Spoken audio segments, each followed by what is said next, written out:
So Karen, you graduated from world-class university. You are a top athlete. You head overseas for a season. You come back. I mean, just walk us through a little bit of some of those life experiences, because you experienced a lot of life early. You built a really solid, courageous foundation early in your life. I did, and I don't know. I don't know what I was thinking at the time. I just had this, hey, I'm 21, I'm young, and I can conquer the world attitude, like a lot of young kids have. But I had the tools and the chutzpah to survive and make it happen. So when I graduated from university, I was training for the Olympics. I did not make it to the Olympics. So my parents were like, okay, we brought you this far. You have a great education. You're off payroll. See ya, kiddo. And I wasn't ready to get a job because I wasn't really focused on that. I was focused on my training, and I called my coach and I said, what do I do? I'm now a grown up and I don't know what to do. So he helped me get this job high diving at Marineland of Spain in Barcelona right before the 92 Olympics. And I essentially joined the circus, had the greatest experience ever. Just learned, immersed myself in a culture where I didn't speak the language. And in Barcelona and Catalonia, they speak Catalan, which is the seventh Romance language. It's not even a dialect of Spanish. So even with my French background from college, I didn't really speak Spanish and I didn't speak Catalan, and I had to learn that language. I had to learn how to function in a new society. And coming from a typical American background, we are very, we're just very Americanized, and we don't have a lot of cultural influence like European nations do, where you're surrounded by multiple nations. So completely loved that experience. And from that, I stayed over there for 3+ years and had a few different jobs, and just learned and forced myself to put my shoulders back and go, okay, kiddo, let's go. You're in survival mode. You need to, if you really want to stay living this European life that you have fallen in love with, how are you going to do it? And I didn't have my parents. I didn't have the language. I didn't necessarily have the job skills, but I learned it. And then I learned people skills and the languages and figured it out. And from that courage, it was, fearful at times. But when you're all alone in a foreign country and you're thousands of miles away from home, you figure it out pretty quick. Do you think you grew strength that you didn't even realize at the time? I mean, do you think you gained strength that showed up later in life? You're like, oh, I got that from that period. But at the time, you maybe didn't even realize how impactful that decision was. Absolutely. I encourage younger adults now, or kids coming out of college, or if they're still in college, to go abroad for a year or a semester, more if they can, to learn how it is to survive in a foreign culture and really understand what that means. And you learn so much about yourself. You learn so much about your country, the economy, the politics, what that means. So you're able to have a worldly view. And in my job, I've always worked in the global arena in some way, shape, or form with customers and our clients, and having that groundedness from early 20s living in a foreign country completely gave you some survival modes, and just a better empathy towards other people, other cultures. And I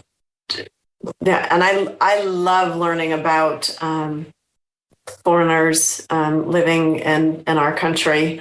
And you have a better understanding. Like, I know the conversation or the questions to ask them, because I felt that same way being alone in this big, huge city like Barcelona, which is a fabulous city, by the way. But you just look around and you don't know anybody. Where do you start? You know, it's like a master's degree in international relations or something. You know? I gotta go to the grocery store. I have to like find a place, you know, to live and sleep and eat and get my routine going. And when you don't know the language, when I look at immigrants coming into our country, I know what they are feeling, and they're usually the adventurers in their own country that are willing or being forced to leave, depending. But there's a special strength inside anyone who goes to another country to live part-time, full-time, or forever, right? And that's happening now in our world. No, absolutely, and no, I agree with you. I'm an immigrant myself, so having some that it's it's funny in life, the things you experience makes you so much more relatable and empathetic, and it's incredible. So you take all this moxie, you come back to the United States, and you hit the business world hard, right? In the sense that you got a quota and you're knocking on doors, right? I mean, it's about as raw as it gets. Yes. Entry level sales before the smartphone and before Salesforce.com back in the 90s, where we carried a shoebox. Literally, you carried a shoebox, and that was your tickler file. And it's like, oh, I just talked to Ruben, and he's going to be ready to make a decision in 6 months. And you put that in, and you put it 6 months out, and 6 months later, come October, oh, Ruben, remember I talked to you, and would you like to do a deal? I mean, that is old fashioned, but knocking on doors. And my boss would, when we first started, I mean, I'm 25. Karen, go talk to 50 people today and come back and show me the cards. And he'd sit there and he'd pull through the cards. Tell me about this guy, Ruben. And you tell a story. And a couple of days when we would get lazy, we'd go to the restaurants for lunch, and the big fishbowl where you throw your business card in, we would say to the maitre d' or hostess, can we just steal a couple of these? And we grab a handful and be like, look at it, I did 50 cold calls today. There's always the shortcut somewhere, right? If you're a good salesperson, you know how to work hard and work smart.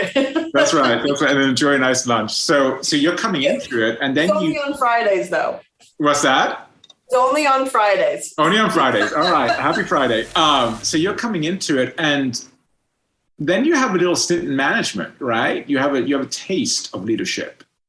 Early on, I thought it was a big deal at 26, 27, being a sales manager and living in San Francisco, coming from the South where I first started. And that was a dose of reality. I was not as cool as I thought I was.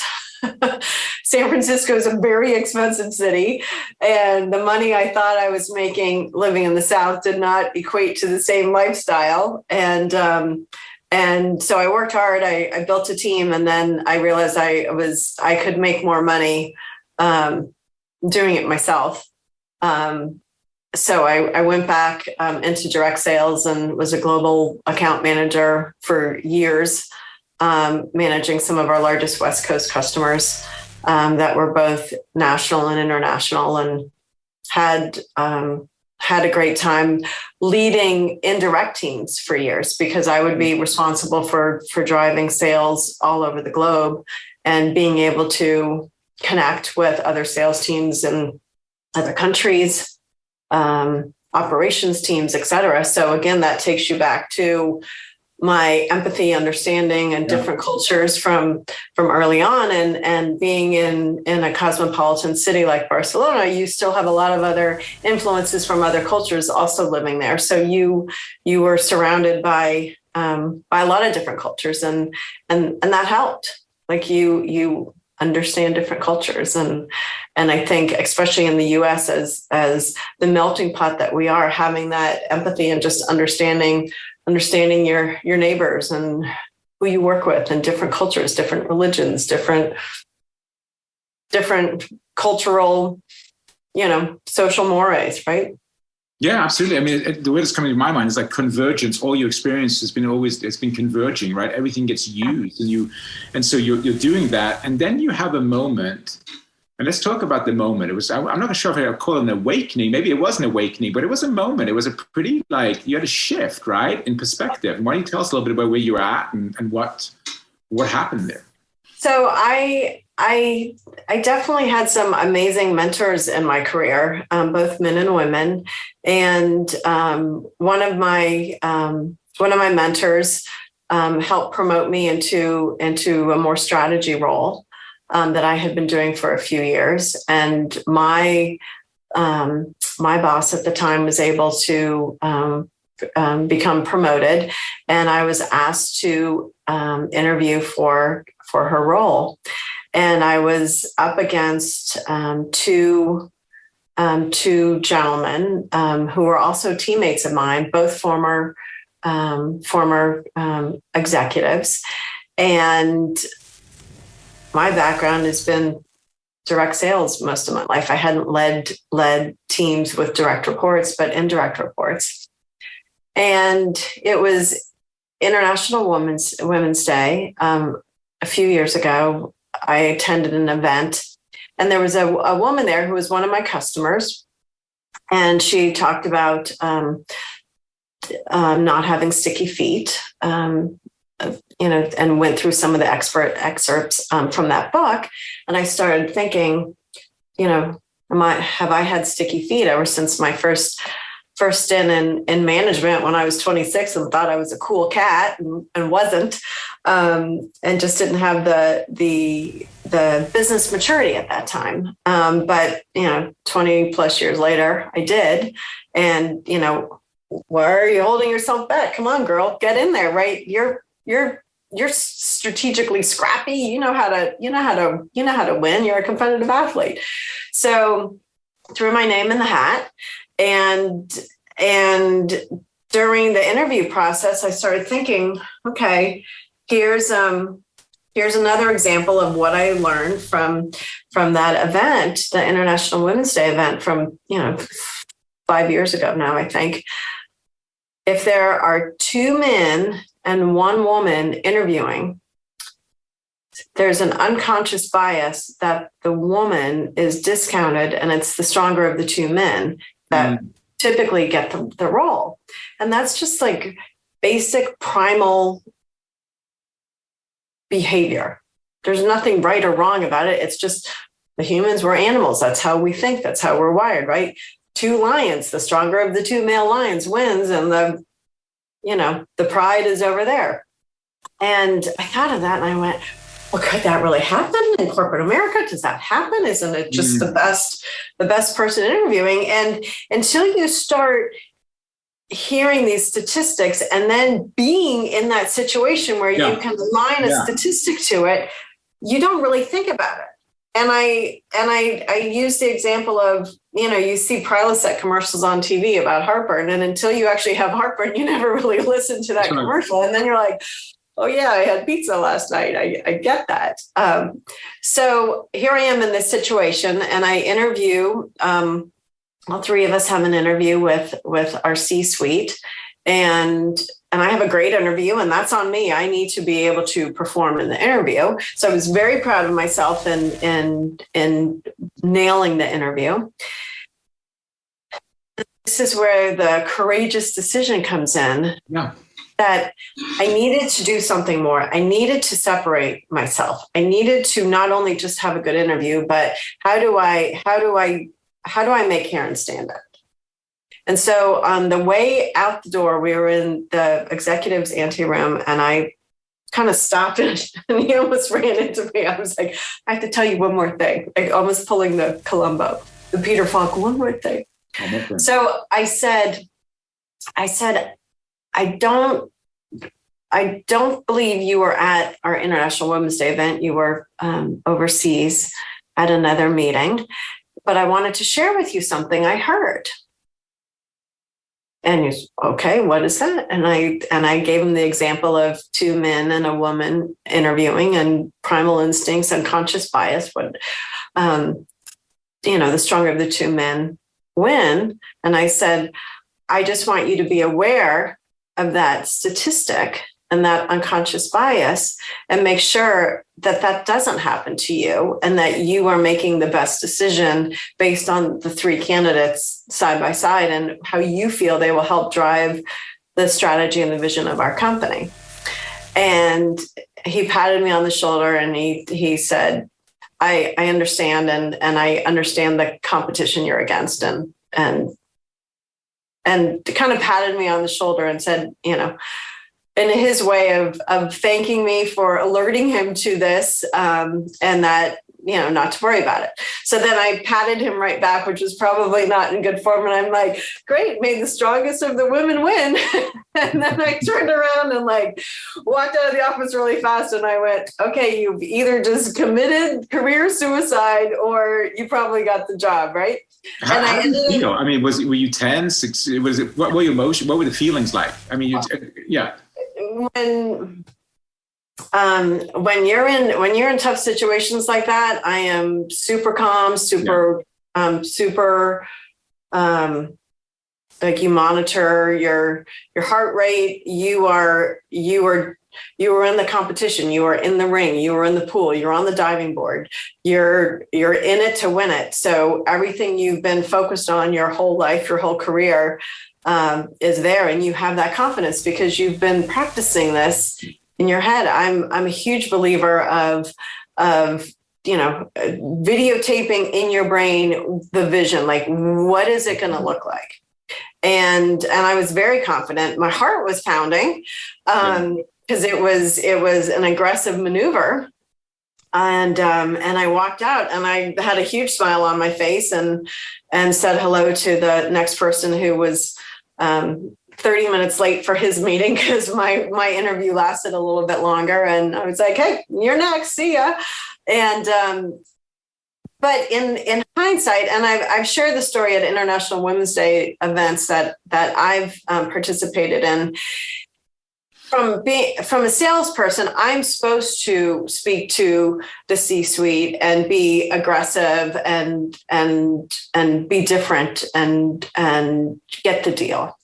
But someone who may be in a different role, whether it's an operations role or a non-executive facing role, would they have that same opportunity to be courageous, or would it be viewed negatively? Yeah, is there a myth out there in your mind? Is there a little bit of a myth that if you just work hard and play by the rules, meritocracy will kick in? And you're, what I'm getting is you're saying that's just not always the case, right? It's not always the case. Okay. It's not always the case. There are people that I know that have worked really, really hard, and they still work really, really hard at their same level their entire life. And they don't get promoted. They're overlooked, men and women. And why is that? You have to put yourself out there. You have to say, Ruben, I want this job. Ruben, I want the next promotion. Ruben, I want X, Y, Z. I need a raise. I need this. No one is going to be your advocate, just like in healthcare. You have to be your own healthcare advocate. Nobody is going to all of a sudden say, oh, here's the magic potion to make you better. You are your own magic potion to make yourself better. And you have to do your research. You have to be connected. You have to be educated. You have to be courageous. You have to have the confidence. I mean, it's the full package. If you want to become president, you start early on in figuring out what your plan is, building your plan, following your plan. Right? It doesn't just happen. There isn't just a puppeteer that says, okay, Karen, you're going to do this, this, this, and this. I mean, I wish that was the case, but. No, I understood. I mean, and I think that your story is so powerful. I mean, I want to hear the finishing though. So kind of what happened, or what was the finale? Because I've got a few more questions for you. Well, my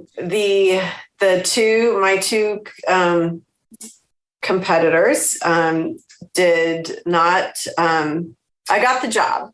They did not go through the full remaining interview process. So what they did have interviews, but the final interview was mine, and I closed the deal. Wow.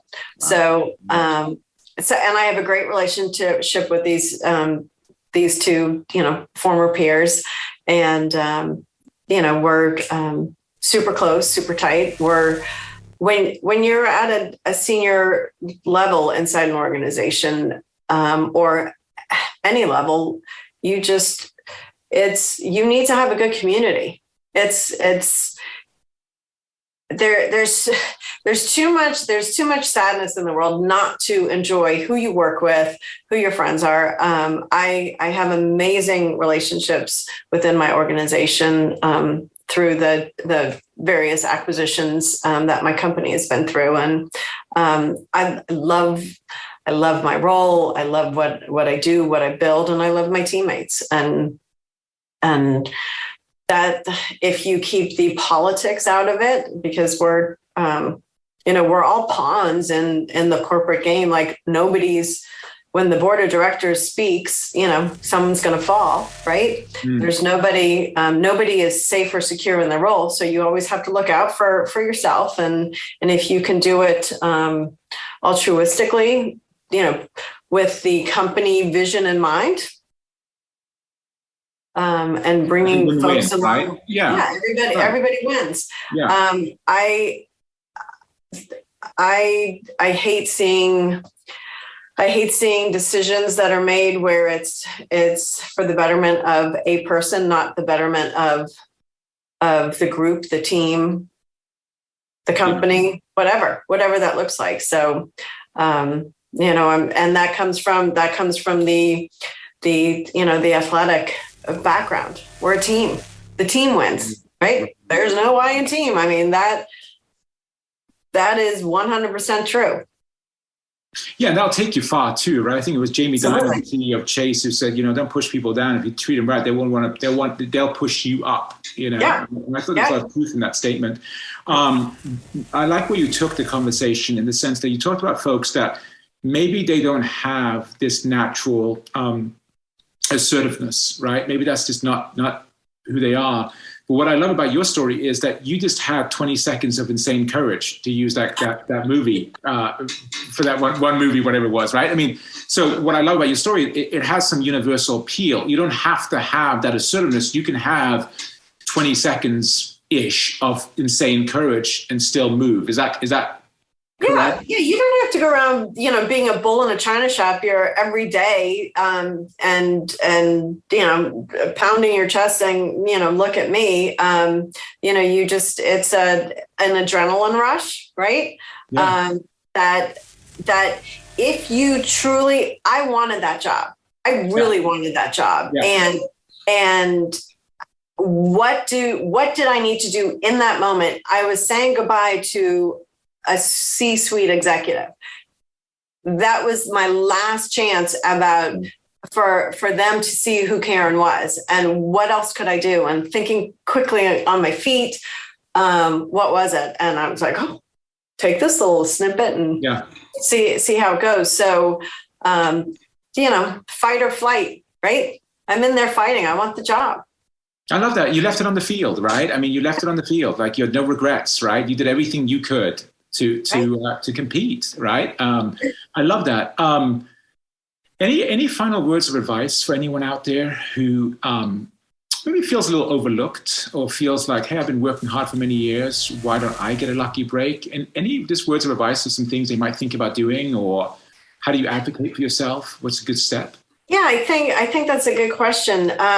So I'm part of a mentoring program inside our organization, and I also mentor young women who are just starting off in the business world, and then I'm also part of another group where I mentor executives from other countries that may not have the same